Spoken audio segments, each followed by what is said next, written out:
And welcome back, everybody, to another episode of Benched with Bubba, a very special episode, episode 79, where I have a good friend returning to the podcast. You might know his voice. He's on Dear Mr. Fantasy and Pop Goes Your World with great content on those, as always. I agree with many of his movie takes. His co-host, it's a little tough at times, but we won't go there.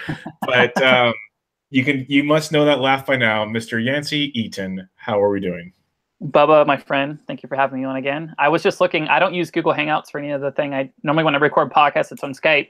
And I just looked on Google Hangouts, and the last time I had used it was with you, and it was almost a year ago. And I was like, I thought I'd been on the pod since then. It's been almost an entire year. Last time I came on, I thought for sure, I was like, you know what, let's make this like a quarterly thing. Every couple months I'll hop on and whatever. But for whatever reason, I mean, I didn't get that invite. What's up?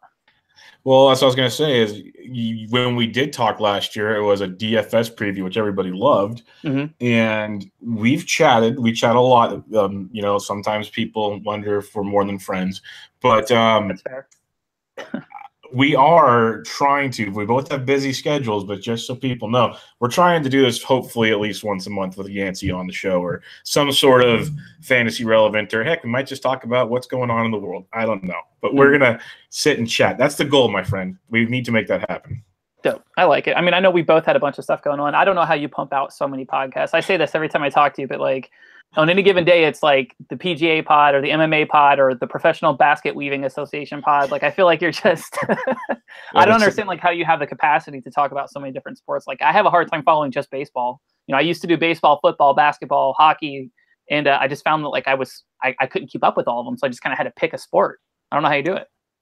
Yeah, some days I know we've talked about this before. You know, people, if you want to, I'll put on the timestamp. You can fast forward through all our chatter, but I'm like you, Yancy. We've talked in, days of podcasts, you're kind of like dredging, okay, it's almost time. But then when you record, it's so much fun. It's awesome getting to talk with people you like to talk to and stuff like that. But I feel you, man. There's certain days where I'm just like, oh, 6 o'clock's getting here pretty quick. Like, I don't want to do this. But I did not feel that way today. I'll be very clear about that. I have looked forward to this one all day. Likewise, the feeling is mutual. All right, so enough of the bromance for now. It'll happen off and on throughout the show. I apologize, and I really don't feel bad about it.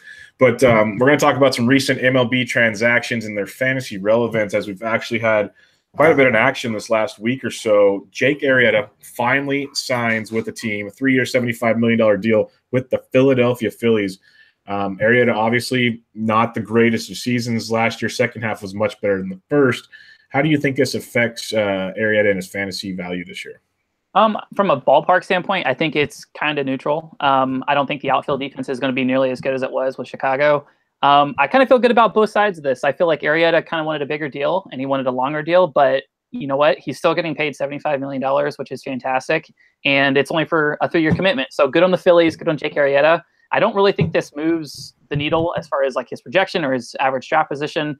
I know we've seen a lot of players that were NA, they were still unsigned. They kind of got suppressed, at least, 10, 15 picks just because people didn't know where they were going. I think with Arrieta, we're really not going to see that bump just because, like I said, it's so context neutral. I mean, kudos to the Phillies. Like they had all this cap space. Everybody was wondering when they were going to make a move. And, hopefully they're good within the next 2 years and this investment actually pays off. But as far as Jake Arrieta goes, he's a pitcher I'm kind of down on. I only have one share of him this season in the draft, drafting just because I auto-picked and, like my computer timed out or whatever. I was really upset about it, but this is a guy who we've seen him lose velocity a little bit. Some of his mechanics is out of control. Doug Thorburn talks about this a lot, where like there were periods last season where he was just all over the mound. His release point was all over the place. I'm a little skeptical long term, but for a 3-year deal, I think both sides come out as winners. What do you think? Yeah, it's going to be interesting because I'm so down on Arrieta. Just the last couple of years of or at least last year especially, have just bugged me a lot. I used to love him. He was a fantasy target of mine. I wanted nothing to do with him last year or this year. He's going to be the veteran voice of the team, so that could go a long ways. He seems to be very happy there. I'm just worried about him. You did mention on paper the ballpark shift wise is pretty identical. The outfield defense does terrify me a bit compared to what he had in Chicago. And Philadelphia is the #1 home run park in baseball last year. Yes, not Coors Field. It was Philadelphia. I actually did not know that. Yeah, that part scares me. And we look at Arrieta's numbers. We'll start in 14. He had a 4.5% home run to fly ball, 15, 7.8, 16, 11.1, and last year a 14% home run to fly ball. His fly ball rate was all the way up to 34.4%. That worries me a tad bit. But you never know. Maybe he can change his pitch mixes. I know our buddy Matt Modica was tweeting out different pitch percentages he's done over the last few years and kind of correlates with the fly ball rates. Maybe things change and he goes back to a different way. That's the one thing that concerns me is that home run rate. He's still going to be that bulldog. He's still going to, pump you 8 to 9 Ks per 9 and do that. But I won't have any of them. Like you said, you had one share due to an auto pick. I'm just going to stay away from him and wish him the best. Let's talk Mike Moustakas. He settled what people could say because the market was not there for him at all. Third base wasn't really necessary this year, especially with some big names coming off next year. He gets 1 year, $6.5 million to return to the Kansas City Royals. Big year last year. Some say it's an outlier. Some think he can keep doing it. What's your thoughts on Moose? I think it's a curious decision. Isn't he a Scott Boras client? Yes, Boras settled, which is very weird. So he doesn't take the qualifying offer, which I understand because you're a free agent, so you want to, get some sort of security long term. But he turns down, what was it, 17 or 18 million, and then settles for a 6.5-year deal. A lot of times when you see these players taking these pillow contracts, that they call them, for $6, $8, $10 million, it's because they have some sort of uncertainty regarding their health, or they played a partial season the year before. Moustakas was completely healthy. He came off of a career year. Everything went right. He hit a ton of home runs. And he only got a 1-year deal for $6.5 million. So I don't understand what he has to prove. Does he have to do the same thing 2 years in a row where teams are still going to be skeptical just because of the home run revolution that we've seen? And he's also a year older. So I don't understand what the plan was here with Scott Boras. Did he really overshoot the mark that much? And it's hard for me to say I feel bad for somebody who just signed a 1-year contract that will be more money than I'll ever make in my entire life combined. I know that's all relative, but I mean, he's not a fantastic defender. His hitting was a little fluky, but I do feel like, he could have gotten a 3-year and $40 million deal or a 3-year, $50 million deal. I think this was more Scott Boras is doing, just trying to push back the market. Didn't he do that a couple years ago as well with JD Martinez or whatever? This has been his thing, is to push back the market super, super late and then have your guys wait out. And I'm curious to see how this affects him as far as is he going to be ready for opening day? I would hope so. I assume so, but I don't know. It's just, I feel bad for Mike Moustakas. I don't, obviously just because he's in the same ballpark, none of those factors change, but this is a drastically different team. You've seen Lorenzo Cain is gone. You've seen Eric Hosmer is gone. They re-signed, the worst shortstop in baseball, which I don't understand that they let lead off for half the season.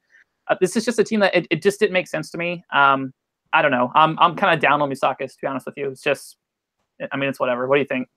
Yeah, it's one of those. Do I believe he can produce like this again? Oh yeah, in a heartbeat. Maybe not to the extent of 38. You look at all the projections on Fangraphs, depth charts, steamers, and all of them. They're talking around 30 homers, which I'd still take, especially where you're getting him in drafts right now, because it seemed like no one really wanted to trust him because maybe they're trusting Boras, saying, hey, he'll sit out a year if he has to. And with Boras, he can do anything. You don't know what he's going to do. And Moustakas was training out in the LA area, Long Beach or something. He's been staying in shape. That's not the concern. I think between lack of market for third basemen this year, maybe a little worry about health, but really he had an injured 2016, but 15 and 14, 140, 147 games. He's been healthy his whole career. So I don't buy into that.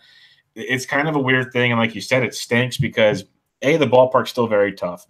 B, the lineup's going to be just horrible around him unless just miracles happen. That's a big factor to me. It's just going to stand out like a sore thumb. So it's challenging. I don't have any of him right now. I don't think I will have any of him. People are pointing to he had a almost 46% fly ball rate last year. That's not sustainable. But heck, 40%, 41. He's been a 40-plus guy his whole career.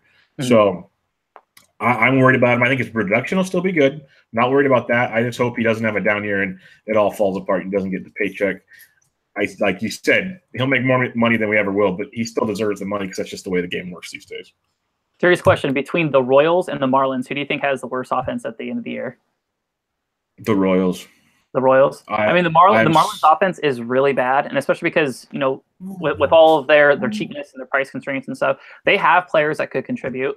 I think they're going to keep Lewis Brinson down for quite a while. I think Magneuris Sierra they're going to keep down for a little while. They have players that could contribute, but they're going to be rolling out Derek Dietrich as an everyday leadoff hitter.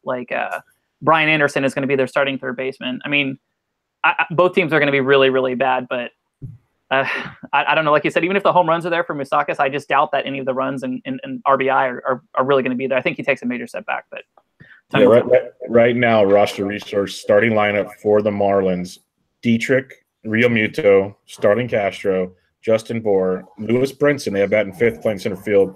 Brian Anderson, Cameron Maben, and Miguel Rojas playing shortstop. So yeah, not Murderers Row. Yeah, pretty rough. Talking about another guy returning home on, I guess you'd say, a pay cut, given he wasn't expected to get a ton, but he's getting paid more than Moustakas.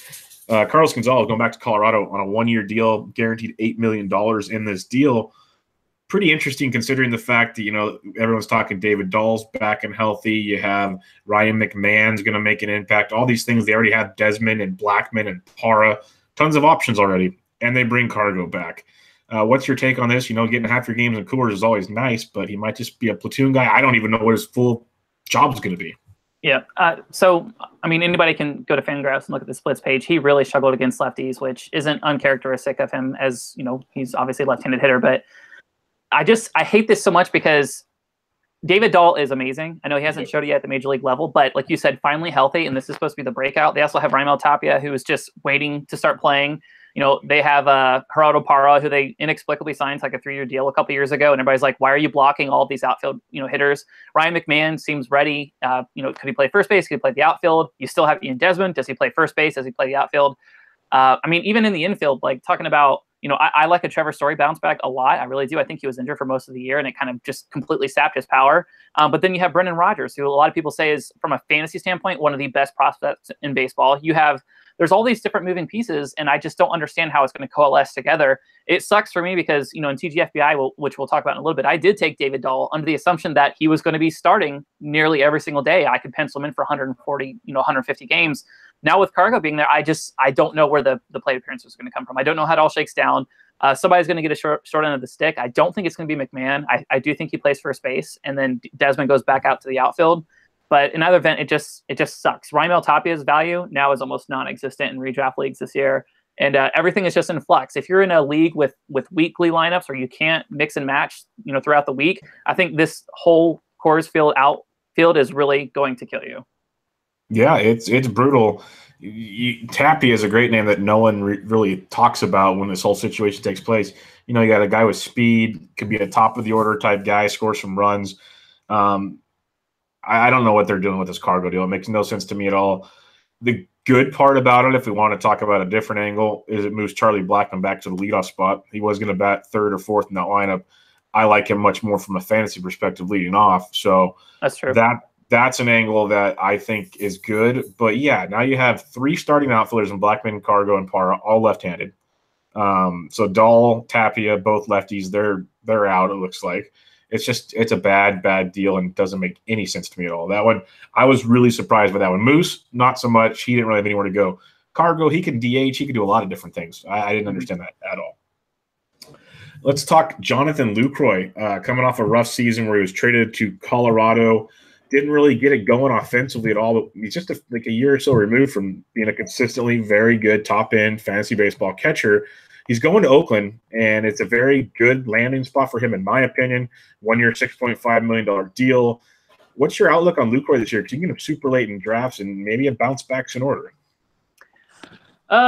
So, I mean, I don't like the ballpark. Obviously, it suppresses right-handed power, which is concerning. But, I mean, from top to bottom, Lucroy completely bottomed out with pitch framing, with power, being able to hit for some sort of average. Everything completely fell out. I don't know if it was – I mean, I know he was dealing with some nagging injuries. I know maybe it was a lack of focus. I don't know. I'm not a doctor. I'm not a psychiatrist. I don't understand what's going on with him. But I still feel like I want to draft him as like my second catcher in 2-catcher leagues. And I don't know if I would be comfortable with him being my only catcher in single catcher leagues. And he's kind of like in this weird black hole area where I actually have to kind of pay for him still. Like he's still like a top 150, 170 pick, which I'm just not comfortable doing.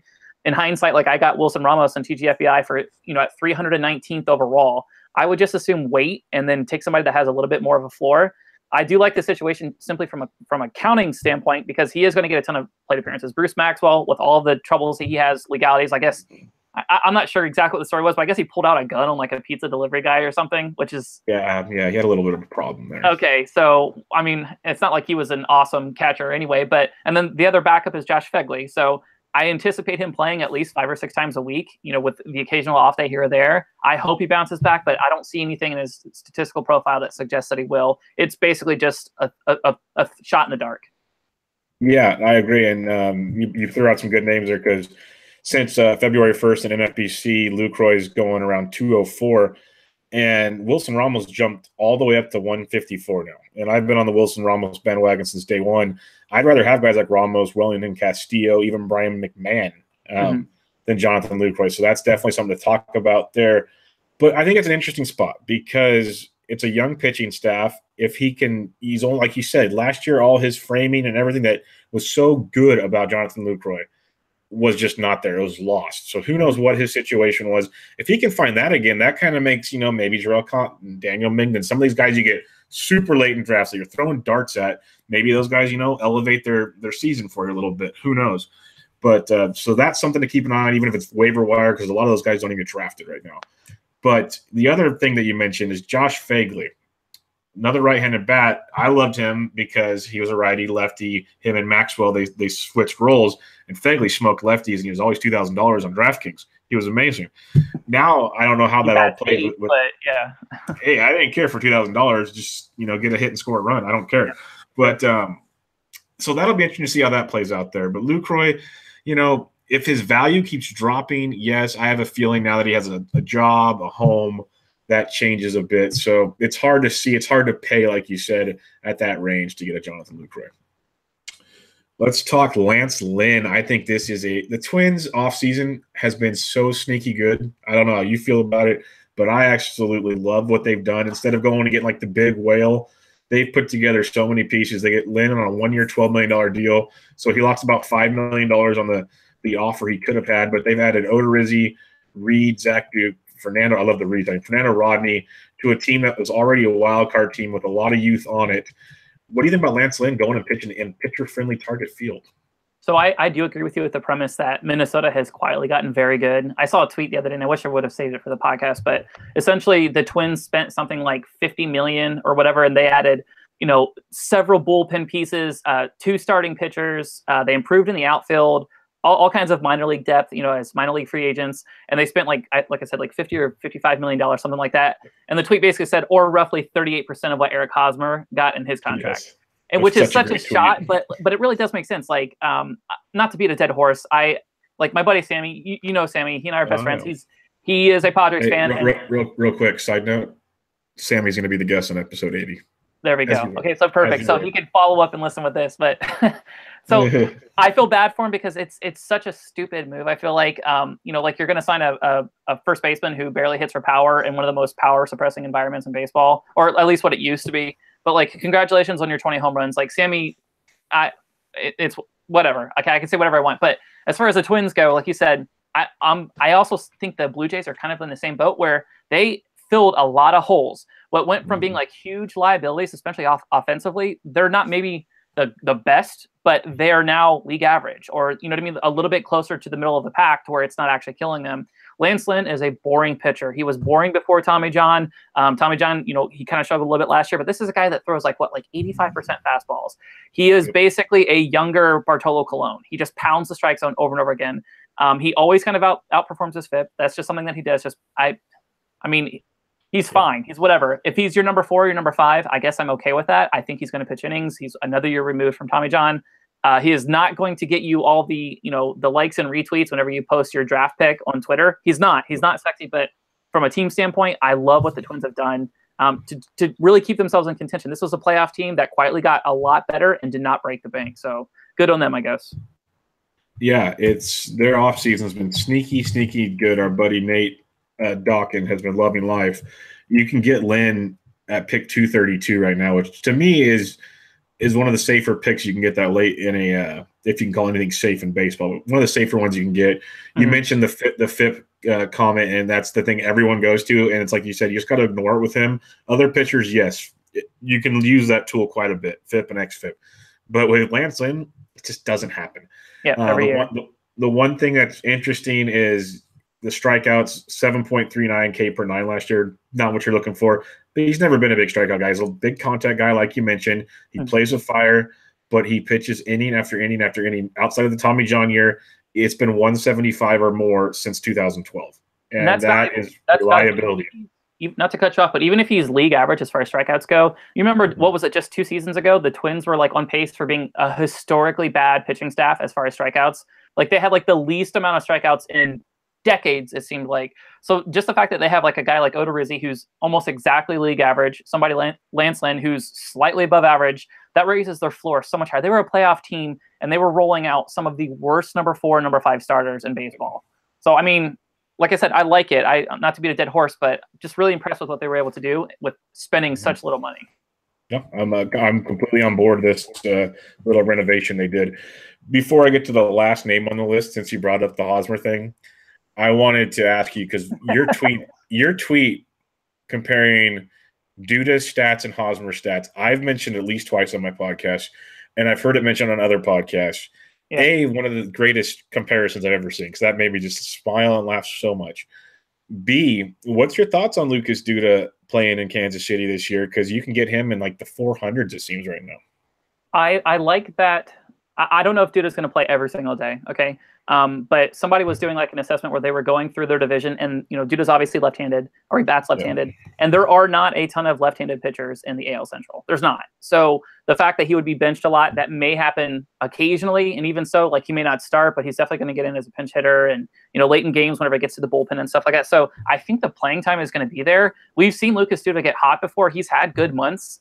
Last year with the Rays, I mean, he hit for a little bit of power, but his batting average absolutely cratered. I think just knowing where he's going to be at, I hate using like really fluffy, like intangible stuff, like, having heart, or, he's in a better state of mind. But sometimes it really does affect people. Like I know whenever I have stuff going on personally, like I just suck in every other aspect of my life. Him knowing, ahead of time that he's going to be there the entire season, not being traded by the trade deadline, and just spending the entire season in Kansas City, even if the team's not very good, I think he can quietly get 500, 550 plate appearances and be a really, really sneaky value. It helps that he's left-handed. 5 out of 6 times he's going to be, with a platoon advantage, batting in the middle of that lineup. Who else is going to really be challenging him for at bats at first? Yeah, I absolutely love it. You're getting him around pick 420 right now, almost undrafted depending on your size of your league. Rob Silver was the one, I believe, talking about it. There's 3 left-handed starters projected to start the season. It could change. Like the Twins don't have one. They're all right-handed based. You just go down the list. It's pretty crazy when you think about it. So he could have a field day there. And he's got that power, and this could be, just talking out of my rear end, but he's got the power where most ballparks don't really – the park factors don't matter as much for Lucas Duda, in my opinion. He's gonna just smoke balls. Like the whole humidor talk, it's not going to affect Goldie. It's going to affect somebody else, in my opinion. But that's a topic for another day. Let's talk the last major signing of the last week or so. We got Neil Walker going to the Yankees, making a lot of people angry because now they're saying, well, Gleyber Torres, Miguel Andujar, poop on you. But Neil Walker getting about $4 million for a year. The Yankees, as much as I hate the Yankees, they have made so many nice, sneaky moves to just add depth to a roster. And even if they don't work out, your youngsters get more seasoned in the minors before you bring them up. Everything about this move is tremendous. And why another team that needs a middle infielder, because Walker can play second or third. Why they didn't grab him, I have no idea. But for $4 million, to me, the move is tremendous. What's your thoughts on him and maybe his fantasy impact? Neil Walker is one of those guys where he's just criminally underrated every single year. I mean, he's a switch hitter. I know he's much better from one side than the other, but not a phenomenal defender, but he's not a horrible defender. And, you can kind of move him around the diamond a little bit. It makes me upset as a Rays fan, just because I even retweeted something where Mark Topkin was talking about how the Rays could cut Brad Miller and they were only on the hook for like 25% of like his $4 or $5 million salary. And with that money, they could have potentially signed somebody like a Neil Walker for around $4 to $5 million. And that's exactly what happened, except it was the Yankees that did it for $4 million. It's such a savvy move. And like you said, people are upset because it's blocking Andujar or Gleyber, and that's temporary. Guess what? If those guys are good enough, a $4 million commitment is not going to keep the Yankees from bringing these guys up. It's really not. So calm down. It's the Yankees. If that were the Rays at $4 million, he's like their 4th most expensive player. So he's playing. But it's just such a savvy move. Like you said, it gives them such depth. They can move them around the diamond. And we're still going to see those guys eventually, especially whenever rosters expand. Like, just pump the brakes a little bit. Maybe you guys are a little early overdrafting these prospects anyway, but I mean, it fills an immediate need for the Yankees, and man, it would make sense for so many other teams. I just hate seeing that the Yankees and the Red Sox are like smart now. Like they have money, but now they're also really smart. I think Brian Cashman was always underrated as a GM, but the Steinbrenner family kind of always meddled and had their hands in it. But these last couple of years, he has really shown like that he knows what he's doing, and that team is just going to be so nasty from top to bottom. And maybe one of those things where he only gets 350 plate appearances, but as long as he's playing, I mean, just by having all those big bats around him, he could fall into a lot of categories. Yeah, that Cashman comment is so true because I, as you said, it's not fun rooting for the Yankees if you're not a Yankees fan. No, it's not. And I always thought Cashman was, oh, they just gave him all the money. It's easy. What he's been able to do recently, I've mentioned it on other shows. It's remarkable. It's absolutely just genius. The moves he makes. He said they're doing it so smart. It's really, really sucks what they've been doing. But I mean, they have the consensus best bullpen, the deepest bullpen in baseball, right? Top to bottom, they have one of the strongest, if not the strongest, hitting lineup in baseball. Defensively, I'm not sure where they rate out. Maybe they're average, but last year they were in the top 3 or 4 in almost every single offensive category. Like I said, with their bullpen, everything lined up, all signs point to yes. Oh yeah, and they also have a top 5 system in baseball. They have all of these prospects. They were able to completely retool this team. And imagine next year, whenever you're going to see like Ellsbury come off the books, Brett Gardner is going to be coming off the books. Like it's really not fair. Like I'm not going to lie, I'm super salty and I'm incredibly jealous of Yankees fans. I don't know what that feels like. Whenever you have a guy like Corey Dickerson that's making $6 million and he's he literally gets DFA'd and traded because you can't afford him. And then you're competing against the Yankees and Red Sox. It's a different world. Yeah, it's tough, really tough. Back to the Neil Walker thing, though, real quick. You get him around. Yeah, no, sorry. Hey, it's totally fine. You're getting him around pick 436 right now. Just for people's perspective, when you're drafting someone that late, you're going to get a guy that roughly hits around 270 or better most years. Yep. He's had 12 or more home runs every year since 2010. Some even more than mine, but he's been in the big since 2010. Since 2013, 16 or more. He had 23 and 16, 23 and 14. This guy is good, and he has a short porch in right field now in Yankee Stadium. This is a guy that people need to be – I know in the TGFBI, which we'll talk about, he was going way earlier than ADP says. Just throwing that out there, right? Way earlier. So this is a guy people need to be jumping on. I don't care if he doesn't produce. This just what you get, middle infield. It's free. He doesn't steal bases. Steal bases. Who cares? Build that elsewhere. So that's my 2 cents on Neil Walker. I thought that signing was just too good. Let's talk the Great Fantasy Baseball Invitational. 13 leagues, 15 teams in each league, 195 players. Mr. Justin Mason of Friends with Fantasy Benefits and everywhere else you can find fantasy information these days was kind enough to put that together for us, Yancy. And you were in one league. I was in league 6. We're going to go over each other's teams real quick. But before we go into the teams, just overall, how was your drafting experience in that slow draft? It was a lot of fun. I normally do mostly slow drafts now. I don't know if any of your listeners, I know some of you guys obviously partaken in it, but it's the one thing where I would suggest if you can get your league mates on board, it is a completely different experience. It allows people time to think things out, it's easier to accommodate everybody because you have a time clock of 12, 8, or 4 hours. Your dog seems to agree too. He's all about the slow drafts. But it's just a completely different experience. It's a lot more fun. It's more communal because you actually have time to chat and talk about things. And, you actually become a little bit more friendly with your league mates. But I enjoyed my draft. We were one of the fastest ones, one of the first ones to be completed. Everybody was, really on top of their game. Nobody was timing out. I think the slowest person as far as draft time goes was at like 30 minutes or 35 minutes. It was just really involved. Like I said, everybody knew their stuff, making friends and stuff. Zero complaints with that. I did, however, have complaints about the fact that because this is an industry league, the bar, you don't realize it, but the floor is so much higher than what you're normally used to. Like every time I hop into a public league, say I'm doing a $25 classic on Fantrax and it's just public, there's maybe 1 or 2 people who really know what's going on. There's a couple of people who are kind of, whatever, they make some really questionable picks or they miss news about players. And you have 3 or 4 players who have absolutely zero idea what's going on. They're picking all their favorite players. You can tell that they're a Yankees homer or a Cubs homer. You don't get stuff like this in these expert leagues. You really don't. Not saying that I'm an expert, but I have a fantasy baseball podcast, so I guess I'm qualified to be in it. But man, players that you would think are getting a lot more playing time than their ADP suggests, they're not lasting wherever their ADP says. If you really like somebody like an Ozzy Albies or Ronald Acuna, you need to take them earlier before their ADP because they're going to get snatched up. Like nothing falls through the cracks with these guys. It's just a lot more competitive, and you really have to pay attention. I know like there was news that was breaking, like for instance, Corey Seager, he had like the potential elbow issue or he had some discomfort or something like that. And that was right in line with, he was like 3 or 4 picks away from being taken, and everybody saw the news. So guess what? He continued to fall, and eventually he was taken, but it was almost a whole round later. It's like people are incredibly reactive. They're watching, they're listening, they're, you know, reading news updates and stuff. And it just made it like I had to be completely plugged in 24 hours a day before I made any pick. Did you notice anything like that with yours? Like, I know yours was a little bit slower than mine was, wasn't it? Yeah, we just wrapped up a couple days ago, but it was for a slow draft. It was intense, if that makes any sense. Yeah, because like you said, it was, you had to, if you wanted your guy, just go get him because there's good chances it wasn't coming back. I remember multiple guys would say it in the chats. They'd set their queue and they'd come back like 8 or 9 picks later and the queue would be gone.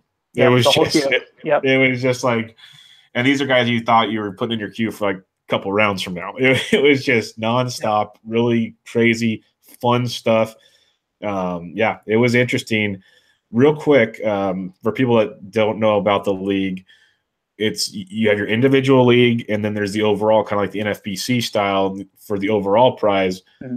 You said you had a different kind of idea to this. Do you want to tell people kind of what your game plan was, how you're treating this draft compared to others? Yeah, sure. So, this is a standard 5x5 rotisserie league. The only difference between this and most standard leagues is instead of having 2 catchers, we have 1 catcher and 2 utility. So it does change it up a little bit. It makes catchers a little less valuable. Somebody like a Gary Sanchez doesn't have as much top end value.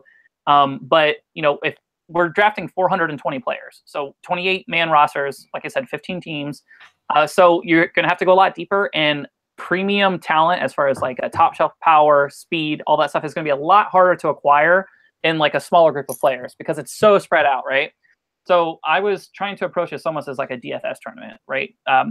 Obviously, there's not 200,000 people in a tournament, but I was thinking, okay, I have 195 experts. A lot of these people are fantasy only. They don't have a regular day job. Fantasy is their only job, right? These people are smarter than me. They have more time to put into it than me. They do more drafts than I do. A lot of these people do their own projections. They have their own algorithms that spit stuff out. So really, like, I had to be a little bit different. And I wasn't doing it just for the sake of being different, but I thought, what would give me the best chance at, from a game theory standpoint, not just hitting on like, getting all the players that I wanted, but how could I take control over certain categories and get a stranglehold on them to where I guarantee myself a certain amount of points? And one of the deficiencies that I exploited was power. So you keep hearing all this stuff about how power's up. There's so much power. You can always get power later in the drafts. And I've been championing this a little bit, and Rob Silver's been very vocal about it on Twitter. In an environment when there is more of something, that does not mean you need less. That means that you need even more to separate yourself from the pack. So just because everybody's hitting more home runs, I need to hit more home runs, or I need to capture more home runs on my team in order for me to distance myself from the pack.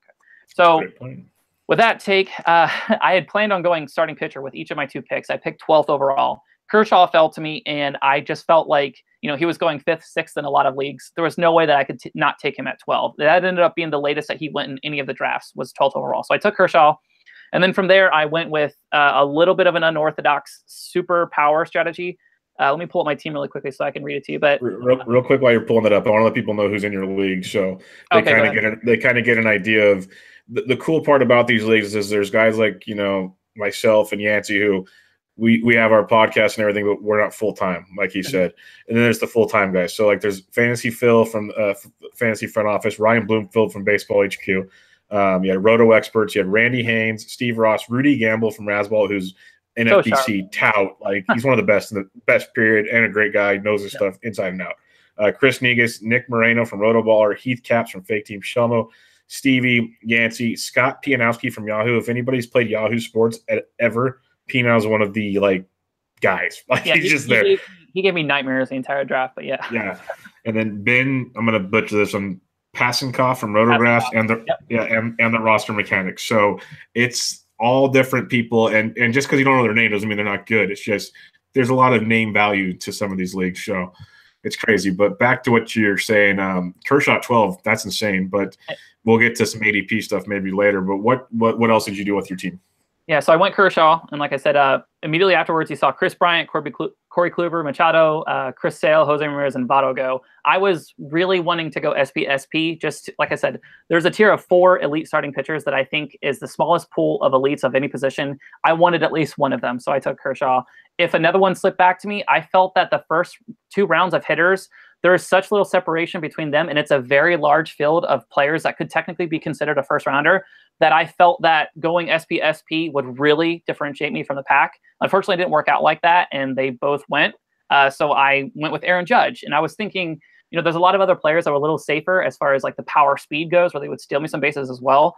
But I'm going for the 99th percentile outcome. I want to win the absolute league. If Aaron Judge improves on what he did last year, say he didn't go through like that June swoon where he was hurt and banged up, and he has Stanton on the team now, and he has Neil Walker, and a lot of these high on base guys, like there's a chance that he could hit 50 home runs and have 120 RBI, and I want that. I'm going for upside. Anytime I had like a tiebreaker and I was trying to decide between 2 players, I went for who has the ultimate like FU season in them, and I thought it was Aaron Judge.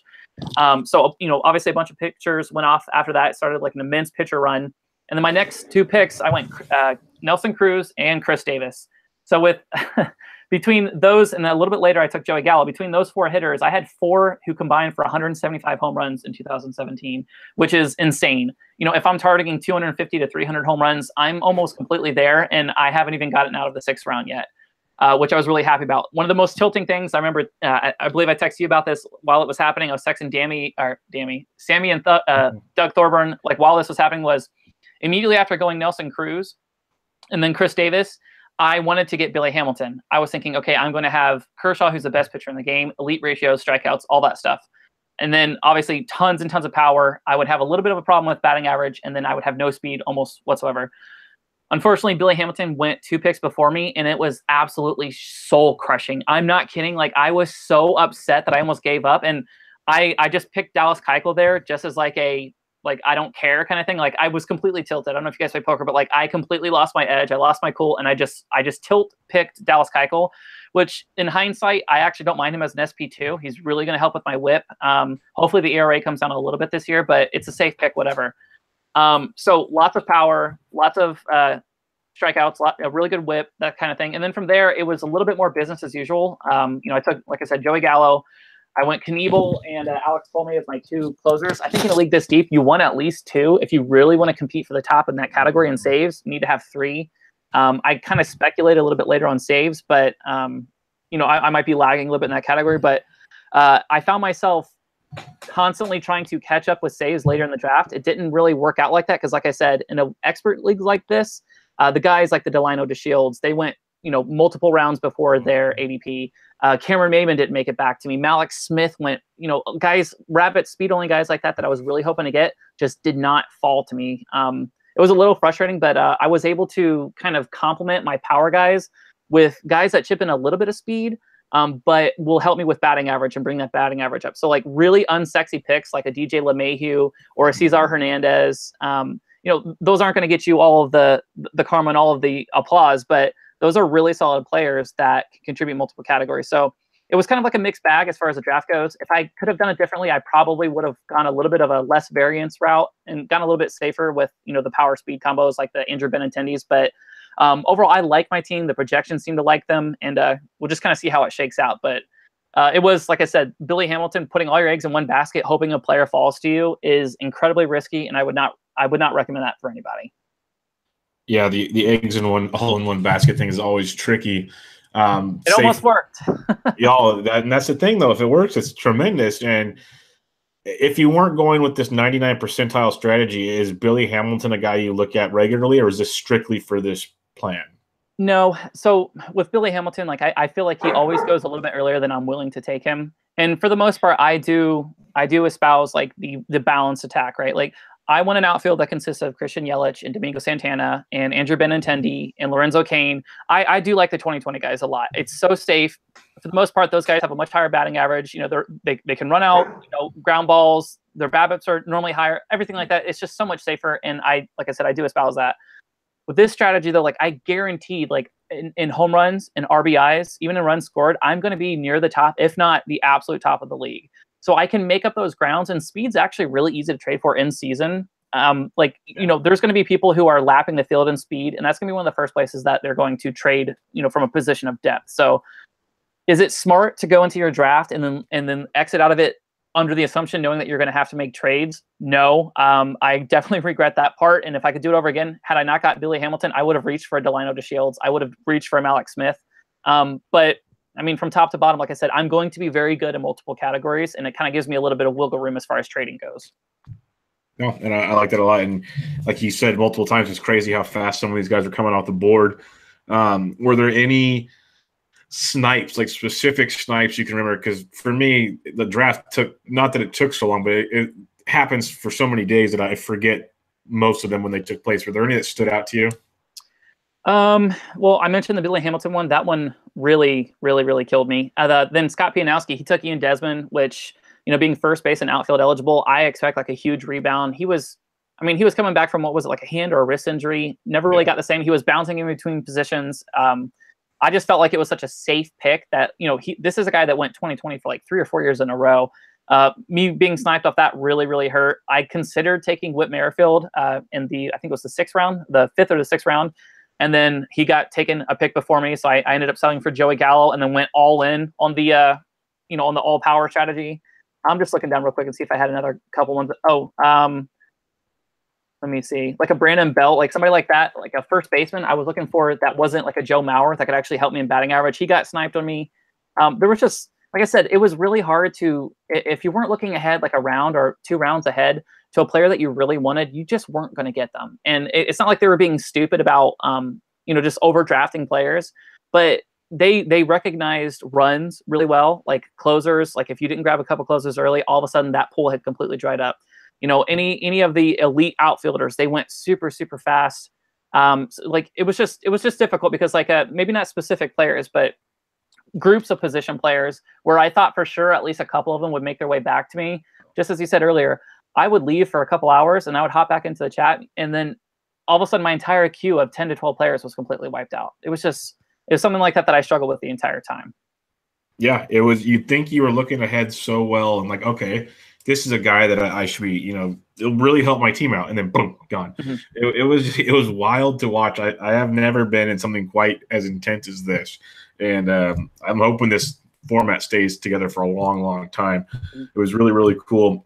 So basically you went with the all-in strategy. Back to your pitcher deal. I absolutely love it because I was picked second in mine, so we'll talk about it. But I did a bunch of mocks, and I think I got a league in the back end of a 15-teamer, and I was doing the back-to-back pitcher strategy. And it's very interesting to do. It's not the most comforting feeling all the time, but the moral of this long-winded story is if you want one, and I agree, to me, it's very important to get at least one of those big 4. And if you don't get one of those big 4, try to get 2 of the next tier if you can. Yeah. To me, that's very, very important in this. And if you want one of those big 4, you take them before you take a bat. Because if you think, okay, I'm at pick 12 or 13, it'll come back to me, probably not. It's probably not happening. So that's where I was going with this is you saw it yourself. Somehow Kershaw fell to you, which is amazing.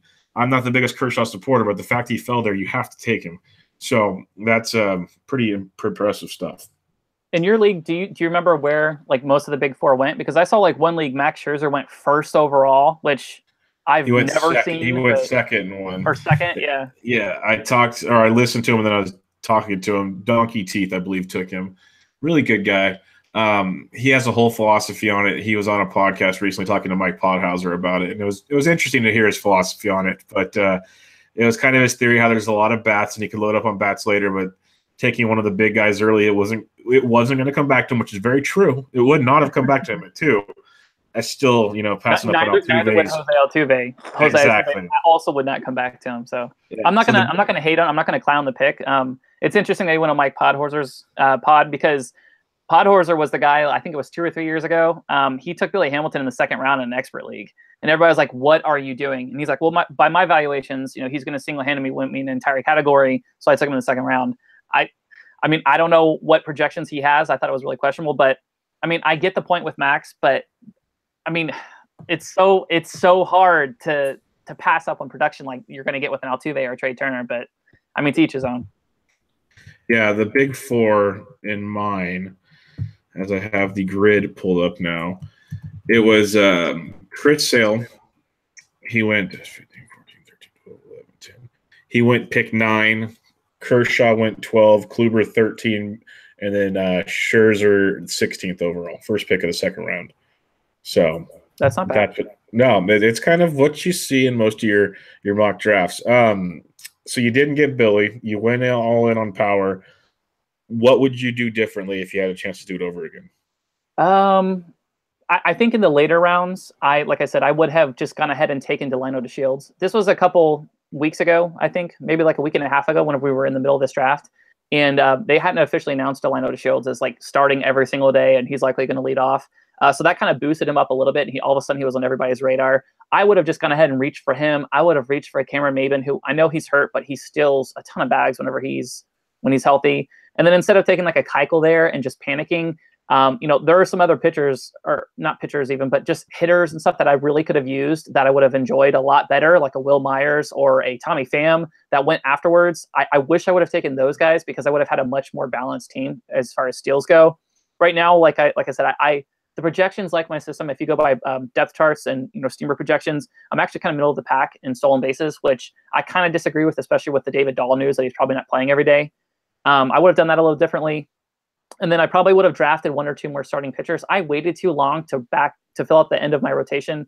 Like I mentioned, I had Kershaw, I had Keuchel. That gives you a huge buffer as far as wins, ERA, WHIP goes.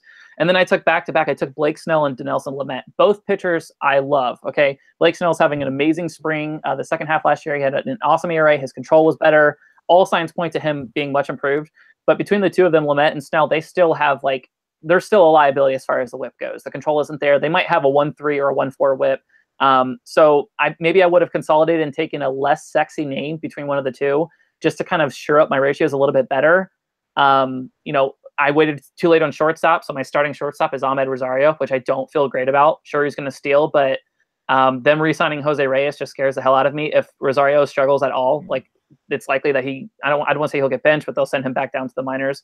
Other than that, I didn't really have a game plan as far as the end of my draft goes. So instead of me just absolutely killing my ratios with a bunch of starting pitchers who I would almost immediately drop after one bad start, I rounded it out with bench bats. I project Willie Adames to be up at some point this season. Nate Jones is in line, as next to get saves in Chicago. Yusmeiro Petit, unsexy, but he's going to give me, possibly 100 strikeouts, a decent, these aren't really sexy names, like a Corey Spangenberg, who's multi-position eligible. That was really my back end play. I was just looking for guys that I thought would play. And I kind of think that's why the projections like me so much, not because the players that I got are fantastic, but just because all of them are going to be getting regular playing time. No, I agree with that quite a bit. It's definitely has a lot of upside, but still a pretty good floor is what I like about your team there. So you're sitting in a pretty good spot there. Now, I'm going to talk about myself for a little bit. We're going to talk about my team, League 6. This I called it the League of Death. Some people might think I exaggerated, but it was pretty rough. Mike the Rotocop, Mike Sheets, Josh Coleman, Andrew Gold, Jason Waddell, Sam Grant from Baseball HQ, our buddy Brock Ness Monster, Ralph Lifshitz from Razzball, Yatters, the one and only Rotogut Vlad Sedler, who has just wins all the NFBCs around. Yeah, he plays high stakes. He flies out to fantasy baseball tournaments every single year. This is Vlad's no joke. Yeah. Fighting Chance Steve, George Bissell from Baseball Prospectus, another no joke. Roto Experts Vipers, and then to top it off, the one and only Paul Sporter. So quite the fun experiment this was for, getting my feet wet like we were talking about. Yeah. So pretty interesting situation there. I'll go over my roster real quick, and then we'll kind of pick at it. I had the second pick, again, 15 teams. I went Altuve at number 2. Then Steven Strasburg back around in the second round. Dozier, Tommy Pham. I went off of my mold. Well, first, Dozier with my third pick. People might wonder why I have 2 second basemen. I forget the exact word-for-word thing, but Sammy Reed told us, or told you, and then I heard it as well. Dozier's what's the exact stat? You might remember it better than I do. He's basically the only pitcher. The only hitter to have at least like 100 runs scored each of the last 4 seasons, while also hitting like 20 home runs or something ridiculous. Basically, we're like, this guy is like a counting stats god. Like he really is like an absolute god, and he's been markedly consistent. And the Twins' offense is so much better. I don't hate that pick at all. If I could have taken Dozier, like I would have. I absolutely love it. Yeah, power, speed, average, love it. And the biggest thing I want to let people know is, okay, so my first 2 offensive players are second baseman. It doesn't matter where you get the stats from by position. You just have to get the stats. So remember that when you're building your team. So then Tommy Pham, hoping, he keeps developing as it was. I was trying to be safe with upside. So Tommy got a little outside my box.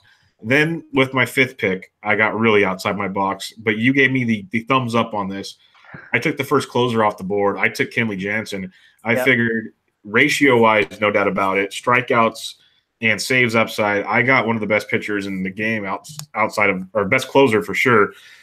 And even when it comes to just pitchers in general, what he brings to the plate is just insane. So went outside my box there, but I'm pretty happy about it. Came back with Luis Castillo, and then in the 7th round got my one of my little man crushes, Rafael Devers, I think is in for a big, big year. 8th round, this one I'm still just torn on why I did this, if I did it the right way.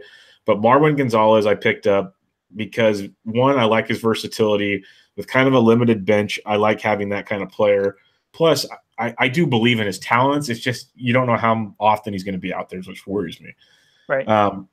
9th round, a guy I hate, but he's actually starting to show me things the last couple of years. If he just gives me 150 innings, I'll take it. I went Rich Hill. Then I went Trevor Bauer. Wait. You hate Rich Hill? I hate his injury history. I hate his injury history. I can't stand it. If anybody's listening to my podcast, I can't tell if you're being sarcastic or not. But I'm not a Rich Hill guy at all, and I went with them at number 9. This is where you have to separate things in life. It happened. To me, falling in the 9th round is value to me. Yeah, hell yeah. Trevor Bauer, Mark Melanson, and then in the 12th round, this is where I just started grabbing stuff. I went Matt Carpenter. Is he still sitting there? I think he's got tremendous upside in the 12th round. I went way earlier than he usually goes, but I took Matt Chapman in the 13th round. Absolutely love Chapman this year. Yes. Absolutely love him. And that, as I said, you started watching guys flying off the board. I just had a feeling Chapman wasn't going to be around. And then he went in between Evan Longoria and Eugenio Suarez. So third basemen were flying at that point in time. Mm-hmm. Then I went Dexter Fowler, reliable outfielder in the 14th round. I'll take that. Kendrys Morales, who I absolutely love. We have 2 utilities in this league, so it doesn't hamper you as much as you think. Love that at 15. Then I went to according to Yancy Eaton, one of the worst shortstops in baseball, Tim Anderson, but it was the 16th round. Lewis Brenton, Brian McCann, my first catcher in the 18th round. Absolutely, my only catcher. Then I went Lucas Duda in the 19th. I took a gamble. Now, in the 20th round, he's only supposed to miss maybe all of April, maybe less than all of April. So in the 20th round, I took Irvin Santana. I'll get a starter for at least 5 months out of the season coming off that year. Went Max Kepler. I gambled on Walker Buehler, gambled on Jack Flaherty, Nicky Delmonico, Clayton Richard. I love in the 25th. Colin McHugh. I figured he had some spot starts and then some long relief, so he's more of a ratio guy for me there. I went in the 27th round, Joe Mauer, just for the fact that Belt was gone, and he's going to get me a great average, drive in and score some runs. And then Daniel Mangum as a dart in the 28th round.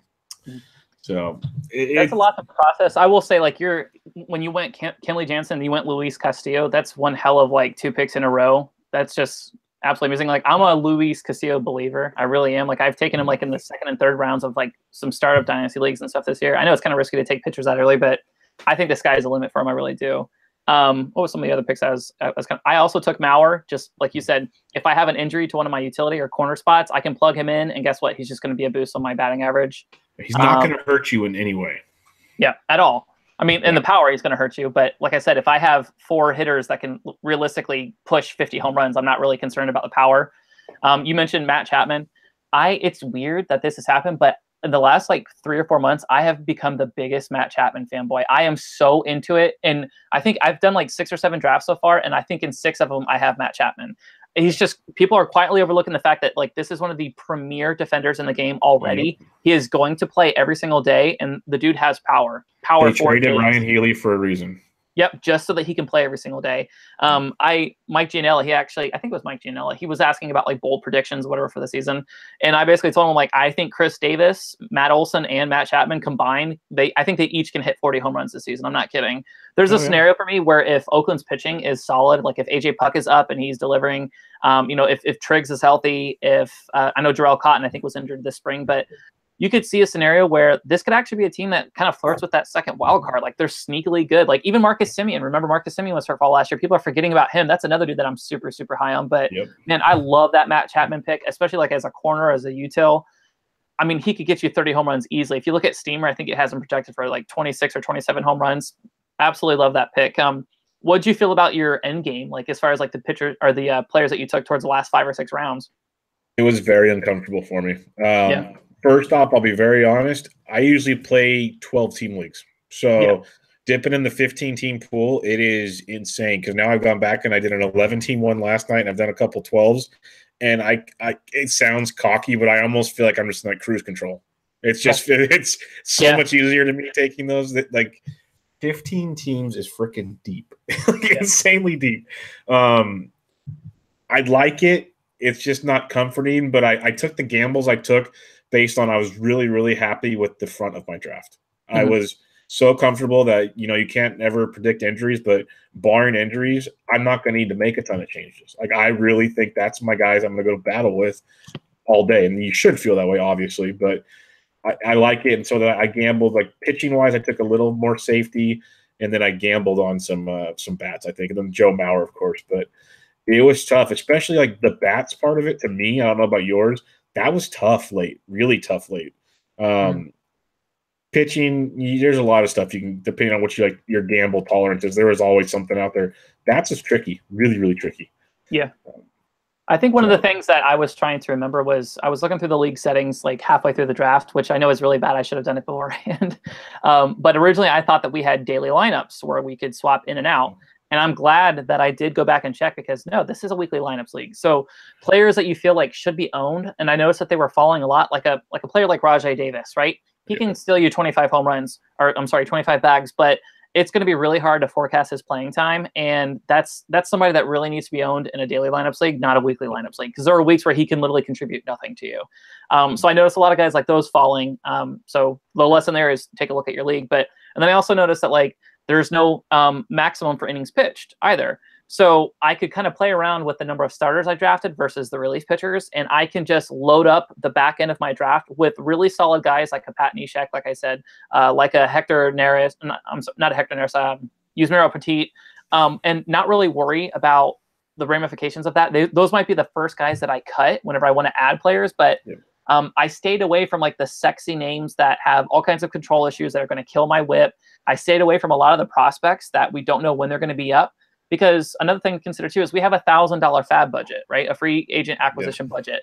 So if you have a really solid core and you have a ton of depth at all of your positions, you can spend very frivolously on your fab by trying to get these hot pickups, or whenever the prospects do get called up. You don't have to, expend draft capital on those types of players whenever their playing time is uncertain. So remembering that and just keeping in mind like the rules themselves, I do feel a lot better. Like on paper, like the back end of my roster does not look super sexy, but like I said, they're going to play. So I have this really high floor that I'm going to maintain throughout the entire season. And as you start seeing these call ups, the fact that it is weekly lineups and you have to submit fab and stuff, it's not first come, first serve. I do feel that I'll be able to improve my team a lot more than I think some of the other teams will, where half of their bench is prospects already.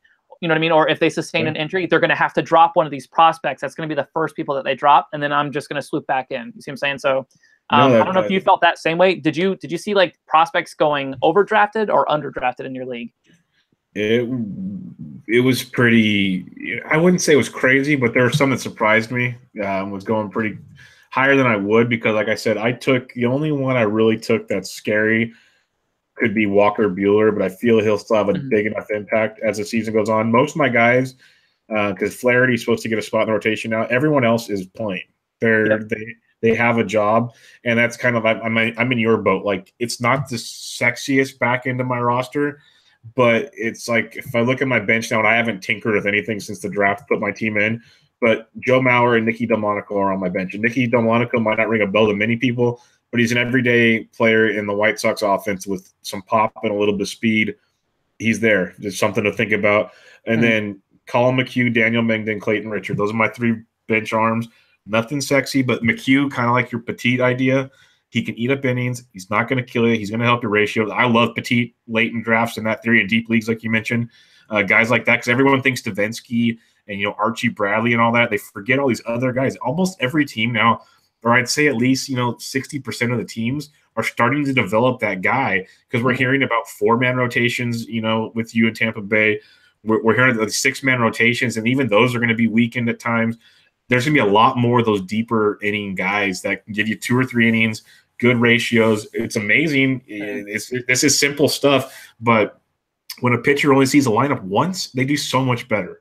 So just like little things like that people don't think about. But what I want to ask you is, you mentioned a very good point. When you're taking your later picks and, they're not flashy, they're not sexy, and they're droppable. You said a very important word there, because like you said, people are going to have prospects they can't drop because they invested in them. They're not going to drop a prospect. Yep. Now you have the ability to do so much with your lineup. Is that like a serious focus of yours, or is it just, it worked out this time? So I think it's a great point that people don't realize. So with me, for the most part, I don't like to target prospects in drafts, simply because I'm not a prospect guy. Like Paul Sporer says this stuff all the time. Like, if you want to talk top 100 prospects, I'm down to talk top 100. I cannot talk about guys who are in AA who might make the jump. I can't talk about guys, who are sitting, riding pine in AAA that deserve a call up. Like, I don't know those types of guys. I really focus on major league players. And so, like, I feel like if I build out a roster of almost all starting, not fourth outfielders, not backups, not platoon players, starting Major League Baseball players. Like I said, I have $1,000 free agent acquisition budget that I can spend just on these pop-up players, these call-ups, these prospects. Like I said, I've seen the mistake too often where, do you want to get frisky sometimes and say, I want to take Ozzie Albies in the 6th round, like he went in this league? Okay, that's fine. It's a little risky. I think Ozzie Albies is fantastic. I'm not saying that he's not going to perform, but you're basically paying full freight for him as a 6th rounder. But that it's also that same type of owner that drafted Ozzie Albies in the 6th round that's going to take Acuna with a top 100 pick. It's the same guy that's going to draft Vladimir Guerrero Jr. at in round 20. It's the same guy that's also going to have, like, he's going to take Josh Hader because he knew that he was really good, but his role is uncertain. And I actually took Josh Hader in this round, or in this league, so I'm not. Whatever. I know that's kind of stupid too, but in this league, I think he's phenomenal. It goes back to the whole, long reliever, safe peripheral. Yeah, even if he only pitches 100 innings, whatever, that's fine. And they did say that they had plans to move him back into the rotation. But the point remains is, like, the people who are constantly taking these chances, these dart throws on prospects, and taking huge risks on injury concerns and that type of thing. You always see those. They're making so many more of those types of rash decisions, and your roster just can't hold up with that, especially with the implementation of the 10-day DL. You're going to see so much attrition with your rosters. Like, you're going to wish that you had a Corey Spangenberg. You're going to wish that you had a young Gervis Solarte that can play multiple infield positions. Like, they're going to be weeks when it's going to be really hard to field a starting lineup. Like I said, 420 players got drafted in this league. So there are going to be times whenever you're going to see somebody rolling out a lineup where they have people starting who are not playing. So, it's not like a holier than thou thing. I'm not saying that everything that I did was correct, but I do like my chances at fielding a competitive roster all season, regardless if I get call-ups or not.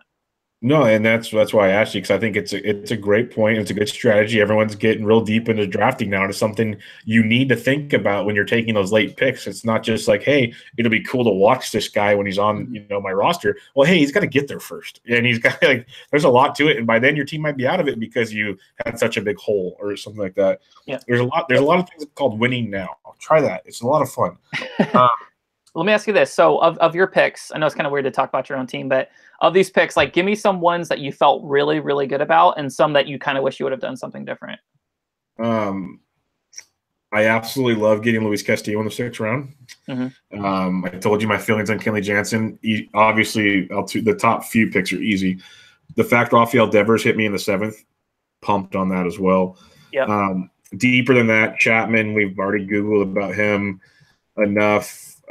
Brian McCann is my catcher in the 18th round. I am 1,000% okay with that. Mm-hmm. Outside of that, everything else is pretty basic, nothing like that I was like jumping over the moon for. The ones that I think are going to give me heartburn this year, potentially, Tommy Pham, if it was a 1 year wonder, because I'm usually not a guy to buy into 1 year things. I think he's good. I'm on Team Pham, to be honest with you. I am too, and that's what I'm hoping. But then it's just like I've been let down by so many Giants. Marvin Gonzalez, that one slightly worries me. And then you go down. The picks are so much later that they don't concern me as much. I guess I would say just because of where I got him, but Matt Carpenter, because he is my starting first baseman, I need him to produce at least closer to what he used to be, if that makes sense. If he can do that, my team will be so much better than I think it's going to be. But that's still asking a lot from Max. He's already kind of banged up. They say they tried playing him elsewhere. He's back to first base. So we'll see how that plays out. But I think I like my depth so much. If I have to make trades, I have leverage. So I'm okay with that. Are there any categories that you feel you're particularly strong at, or ones that you are kind of lagging behind? I think power-wise, I'm doing pretty good. I like what I have there, especially like again, Chapman in the 13th round has got 30 plus, 40 plus homer ability. Getting Kendrys Morales in the 15th, he's a 25 plus guy. Lucas Duda in the 19th could give me 25 plus. Those late picks right there, just added with Altuve and Pham and Dozier, those Devers even I think a big power bat. There's a lot I could like there. Steals is always something I struggle with because I hate selling out on certain guys where I feel like I could go elsewhere. But then you have Altuve and Dozier and Pham right there. They could give me the steals I need to at least make it competitive and then piece it together with maybe Fowler steals a couple. Tim Anderson, that's one reason why I took him when I did.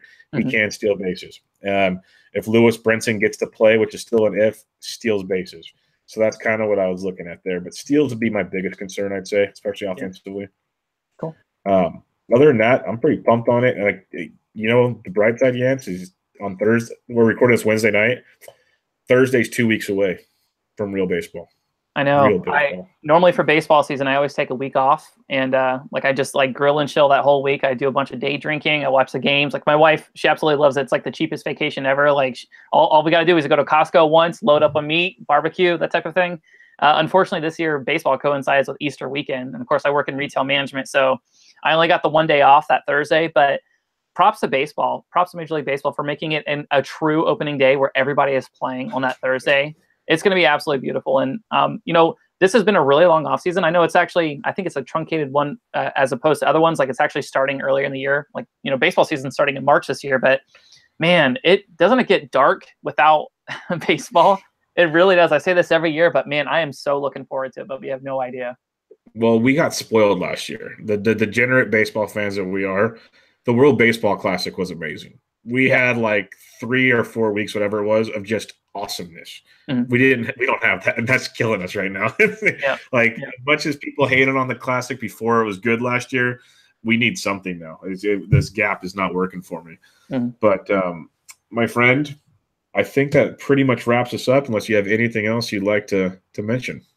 No, I encourage you guys to go on Twitter, find me at Yancy Eaton, and you guys can also follow Bubba, obviously, at BD Entrick. For the longest time, I thought your last name was Dentrick, just because of your I think I've said this to you before, but it's Intricate, obviously. But I love coming on, and we said this last year, but let's make this a resolution. I need to come on a little bit semi-regularly. This is like one of my favorite podcast hits that I do. You and I are obviously very good friends. You guys, I don't know if you could tell, but we're just like beaming at each other on Google Hangouts right now, just looking at each other and smiling. It's like a really cute little couple we got going here. But thank you for having me on, dude. I can't wait to come back on soon. Yeah, no, like I said, you just let me know. We will make it work with your schedule and my schedule. And also, he's being humble. He's not mentioning, listen to this podcast. Dear Mr. Fantasy made its triumphant return last week, and I'm pretty sure they'll have something coming out here shortly. And Pop Goes Your World with Chris McBride. I was just joking earlier. Chris is a great guy. He's funny. He's just very strong in his opinion. And us younger people, if we don't agree, we just don't know what we're talking about. Yeah, that may be an understatement too. Yeah, that's all I'm saying. Once I said it, I was like, okay, let me rephrase this. I was not a jab at Chris. Chris is a great guy. He's just very strong in his beliefs. So, but yeah, check out all that stuff, everybody, and definitely give Yancy a follow, especially when he's barbecuing. Amazing stuff.